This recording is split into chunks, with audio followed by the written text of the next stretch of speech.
One of the really cool tools that we've been using is called Zoom. Zoom is a conferencing platform, basically like a video conferencing platform. Very easy to set up, very easy to make use of. It's kind of hands-off once you get it set up. All you have to do basically is schedule a meeting, email the participants your URL for the meeting, and then start the meeting. It's really simple. It's really easy to use, and it's perfect for a church to use, for staff meetings, for leadership meetings, for remote Bible studies, which is one of the things I think is really cool. You can use it for doing a Bible study that people are not all able to physically come to, which means you can have Bible study participants all over the country, all over the world.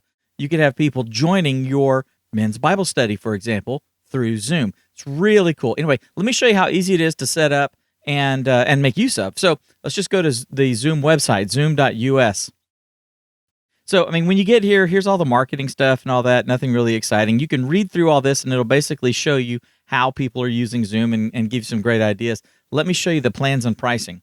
They start off with a free plan, which is for like basic personal meetings, and it's great because you can basically have unlimited one-to-one meetings, which means I and you could get on a call or a video conference and basically talk for hours and hours and hours. I could share my screen, you could share yours, I could coach you, you could coach me, whatever. We could do all this for free, which is really cool. Now, if we wanted to do like say I wanted to do a coaching or a training, like a live training or something, then with the free course, I can do it for 40 minutes. Okay, so there's a time limit on it. So basically, if you were doing like a staff meeting, a remote staff meeting using Zoom, then get it done in 40 minutes or less if you're going to use the free version. Otherwise, you'll have to stop the meeting, generate a new one, send everybody the URL to log back in, and then pick up where you left off. Okay, now. The free is, like I said, it's great and definitely worth trying. Okay, so I say try it, play with it, see how you like it. What's cool about the pro is that you can do everything that you're doing in the free, but you can also have an unlimited meeting duration. So I could have a 2-hour Bible study with 100 participants, no problem. You can also record, which is really cool. So they've got it set up so that you can record in the cloud if you want. So check this out. They've got 1 gig worth of video recording or audio recording. So, you could record so many hours up to a gig in size of video or audio or both, which is really cool. Now, what's neat is you can actually, with the app, you can actually record locally. So you can specify a directory on your computer and do all your recordings there. That's really cool. I'm going to go ahead and show you how to schedule a meeting, how to customize a few settings and stuff, and then I'm actually going to do a meeting. So let's sign into my account here real quick. And there we are. Now, it comes up to the up-and-coming meetings section. If I had something scheduled here, it would be showing you. You can take a look at previous meetings, different ones that I've done. I have a personal meeting room, so I can do just one-to-one stuff, which is cool. And what's neat about that is that URL is like a static URL. So basically, I can have a personal meeting room, and then I can go make a domain name if I wanted to and route it to this specific URL. So I could have meetwithdave.com or something like that. And when you click on it, boop, it goes straight into this meeting, and you're ready to have a meeting with me. That's actually pretty cool. Anyway, upcoming meetings. That is where we have meetings that are scheduled, and we can schedule a meeting. Before we do that, just let me show you a couple of the settings here. You can go into my settings and make a few different settings for like your meetings, right? So like when you're in the meeting, you can have encryption. You can turn on chat. You could have private chat where you can actually, one of the people could actually message you directly, and not everybody's going to see it, which is cool. You can save the chats. You can play a sound when people come in and leave. That's really up to you. You can enable file transfers where, let's say you're on the leadership team and you've created a PDF that has information that you want to pass out to everybody. Then you could either email it to everybody, or you could do a file transfer where you can just put it up there and boom, they can grab it. Really cool. Let's see. Survey, you could have a co-host, polling. It's cool. You could put polls in there if you want and ask everybody what they want to do. And based on what they say, then you can react accordingly. Anyway, it's really cool. They've got a whiteboard, so you could actually have a whiteboard available. Again, just awesome stuff all the way around. Let's take a look at something for the where is it for the recording. You can have local recording available or not, which I always say do that. I would rather have it done locally than trust the cloud to do it. You can do cloud recording as well. You can have automatic recording, so as soon as you start the meeting, the recording starts. You could delete the cloud files after so many days if you want. If you want to just, if you don't need to keep them for a long time. Again, I'm doing it locally, and I suggest you do it locally so that you can archive them and do all that and not have to worry about cloud storage. So anyway, there's a bunch of cool options and stuff that you can do. So after you get it, like your account created and stuff, just go in here and kind of personalize it a little bit. Let's go schedule a meeting. This is going to be really easy. So I'm just going to do like my super cool test meeting. This is the test meeting. And let's say I'm going to start it at 3 p.m. on today and Central Time. I can make it a recurring meeting, which is really cool. So if like every single Saturday at 10 or 3 p.m. I want to have this meeting, then this meeting will be scheduled and will automatically start at 3 p.m. every single Saturday, which is really cool for regular meetings, like a weekly staff meeting where you have people remoting in and mixing with the people that are sitting around the conference table. If it's going to be every Tuesday at 9 a.m., then you can just do a recurring one, and this meeting will start and come online and all that, and these people can join. Really cool. You can make them register. You can have it where the host video turns on. Okay, so when the meeting starts, go ahead and start my video as the host so that people see that I'm there, right? Or off, whichever the case may be. Participants, you can have their video automatically turn on when they join the meeting or leave it off. I like to have it turn on. It gives me a visual that somebody's actually there. The audio. So the audio, you can have it be telephone audio only where they have to dial in and do that, or computer audio, or whichever they want. I always say computer audio because I want these being done at the computer or at the tablet, right? And then you can require a password. Yes or no, really doesn't matter. Enable join before host. This I really like because it allows you to get the meeting started without actually being there. So if I'm running a little bit late, these people aren't sort of sitting around going, I thought this thing was supposed to be at 11. There's nobody here. They can go ahead and get in there and wait, and then boom, I show up and say, hey guys, sorry I was late. Let's go ahead and get this started. You see what I'm saying? It's really cool. So anyway, let's see. We got it scheduled. Let's save it.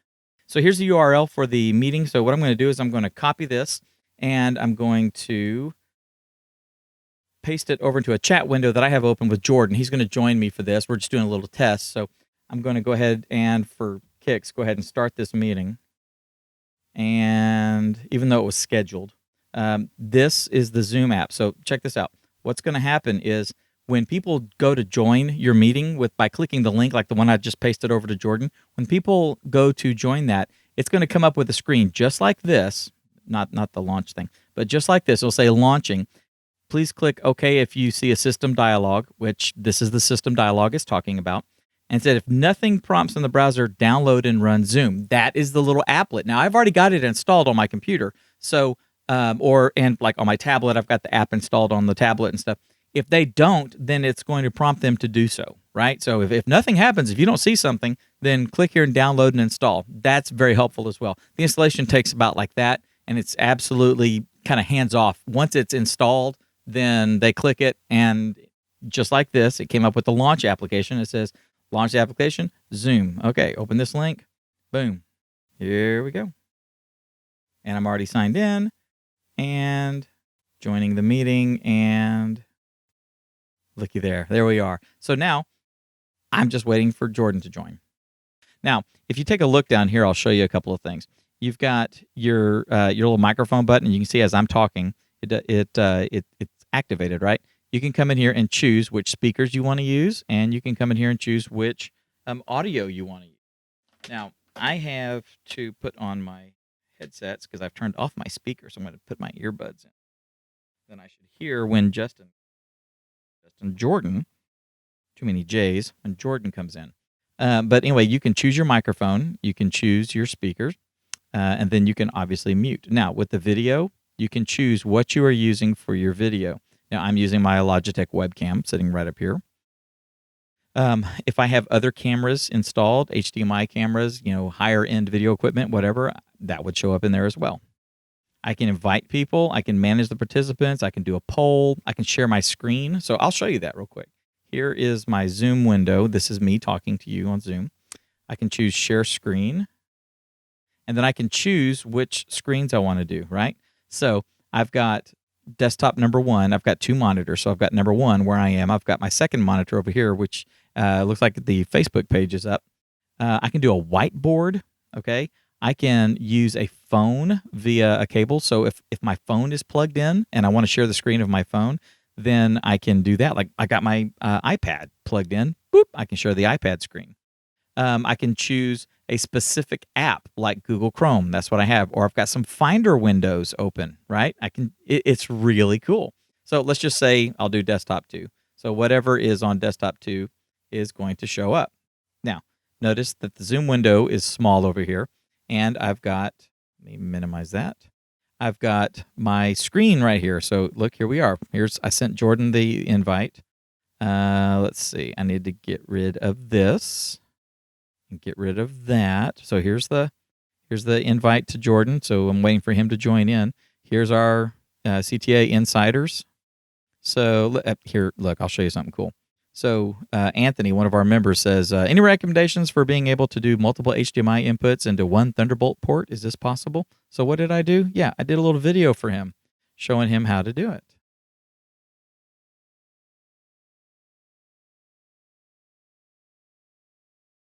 Anyway, just thought I would show you that. So let's do stop share. And we're back. And now the screen is showing my video here. And let's see, I'm still waiting for Justin.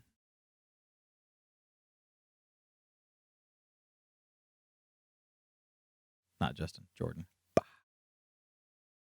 And Jordan is joining us. He should be in here any second now. Hey, there he is. Hey, man, how are you? Can I hear you? Talk. Say something. Say hi. There you are. go. Hey, man. How's it going this fine morning? Very, very good. So I'm going to hit the record button here, folks, so that you can see. Now, I've got the option to record on the computer, record to the cloud. I always want to record to the computer, so I'm going to do that. And now it's recording, and now we have Jordan in there. So watch what happens. I'm going to ask Jordan a question, and he's going to start speaking, and then the screen is going to change to him. So, Jordan, how's your day been? Good. How has yours been? My day has been good. I have been working on a couple of different things, and now I am doing this video with you as a demo about how we use Zoom for anything, for churches, or how we use it with Church Training Academy, etc. Yeah, Zoom is awesome. I've used it on a couple other people I know use it quite frequently.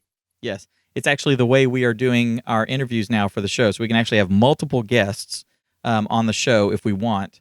And we're also using it as the core for our office hours training for CTA insiders and all that. So Zoom is a really valuable tool. Yeah, it will be cool to see the how Zoom integrates with WordPress with the WordPress plugin. Yeah, exactly. And that's another thing. Zoom does integrate with various services. So it's a really cool tool. Anyway, I'm going to stop the recording here, and the recording is being converted. And can you do both? Can you record on the cloud as well as local at the same time? I was thinking about that the other day, and it showed me that I could do one or the other. So that would be nice, because if something happens as a backup, yeah. Right, that would be. Let's see here. Okay, so Zoom is actually in the background. You'll see, folks. We've got a couple of different Zoom recordings here. What we have is one of them is going to be video, and the others are going to be audio. And I can, let me see. I had it running. Let me find it here real quick. If I double click on one, it's going to bring up the conversion, and what it's going to do is take their proprietary recording format and change it to a file for me, right? So this one looks like it's going to do an audio file, or it's going to do a video file. I can't tell. It exports a what as an MPEG-4? It does an MPEG-4, and I've also got it set to do. See, and here's it's asking me where I want to save it, which I have a folder called Zoom Recordings. So I just hit save, and then here is the audio. So here is my audio, and then here's Jordan's audio. So what I've configured it to do is to do two different audio tracks. So what it'll do is it'll record a video with our joined audio, and then do an individual audio track for each of the participants. In this case, one for each of us. Okay, that gives me, like I said earlier, gives me the ability to edit just Jordan's audio, edit just my audio, make sure that they're perfect, get that good radio quality sound, and then replace the audio that was recorded, the joined audio. Lets me like turn that off and then have the sweetened audio for each of the people. So I get much better quality there. And look, it's already done the video as well. This is all working in the background. So now here's does it do that also when you have more than two people? Yes, it'll do them for all. Nice. Yeah, it's really cool. And so here is the Zoom file that I'm going to do that for us. And now it's recording. And now we have Jordan in there. So watch what happens. I'm going to ask Jordan a question, and he's going to start speaking, and then the screen is going to change to him. So, Jordan, how's your day been? Good. How has yours been? My day has been good. I have been working on a couple of different things, and now I am doing this video with you as a demo about how we use Zoom with for anything, for churches, or how we use it with Church Training Academy, etc. Yeah, Zoom is awesome. I've used it on a couple other. Okay, so you see right there, just in the playback, how Zoom is switching back and forth for the users. Now imagine having, say, 10 different people in there. You've got a host and you've got 9 guests in the room. You can now, whoever is talking on their computers, they will be seeing the current person talking. Okay, so in my case, because I'm using just me and Jordan, I don't see myself in the front of the screen. I see Jordan because he was the last one to talk. Now, when I do this with multiple people, my screen won't pop up every time I talk, but the people who are on the other end, it will. So as I talk, it automatically switches on Jordan's end to show me if we had a third person in here, when that person talks, they will not see themselves pop up on their screen, but Jordan and I will see them pop up on ours. Does that make sense?